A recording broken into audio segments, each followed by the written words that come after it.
Okay, this is the introduction for lab number 20, which is about Bernoulli's law, which deals with flowing fluids. So I have you pop open a FET simulation dealing with fluid pressure and flow.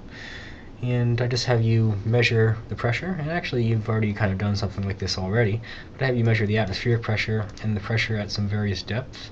And what you should see is the pressure is going to depend on depth, but the pressure here, the pressure here, and the pressure here are all going to be the same. So if I wanted to go ahead and write the expression for pressure and depth, I would say that the pressure is going to be equal to the density times gravity times depth, and the only thing that really matters is how deep you are. So then you're going to click on the fluid flow tab, and what you're going to do is you're going to realize that the fluid is going to speed up when it gets constricted, and it's going to slow down if you make this pipe a little bit wider.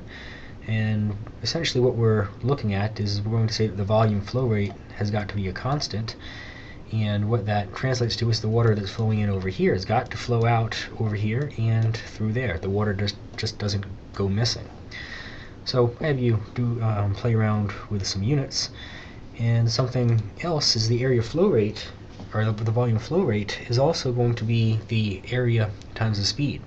And what Bernoulli's law really says is that the area times the speed is going to be the volume flow rate, which is a constant. And if I were to play around with the area, then the speed has to change kind of correspondingly. So what I'm going to have you do is I'm going to have you increase and decrease the area of the pipe, and correspondingly you should see the speed of this thing flow up and down.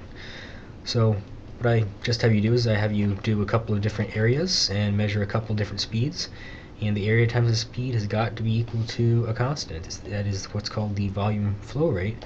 And so within your ability, you're going to measure the area times the speed and realize that it has to be a constant, and then I just have some extra problems at the bottom for you to work on them with. So now I've kind of popped open the simulation, and you've done this part already, but just to humor me, do it again. Go ahead and measure the pressure at several different depths. So measure the pressure, measure the pressure, measure the pressure. Then you're going to click on the flow, and what we can do is we can measure the speed of these things. We can click on the flux meter, and we can read the area. And so I want to, right here, measure the speed and the area. And what you can kind of do is you can kind of see that here I've made it wide, it slows down. Here I've made it skinny, and it tends to go fast. So measure the area times the speed right there, measure the area times the speed right there, and what you're going to find out is it is a constant.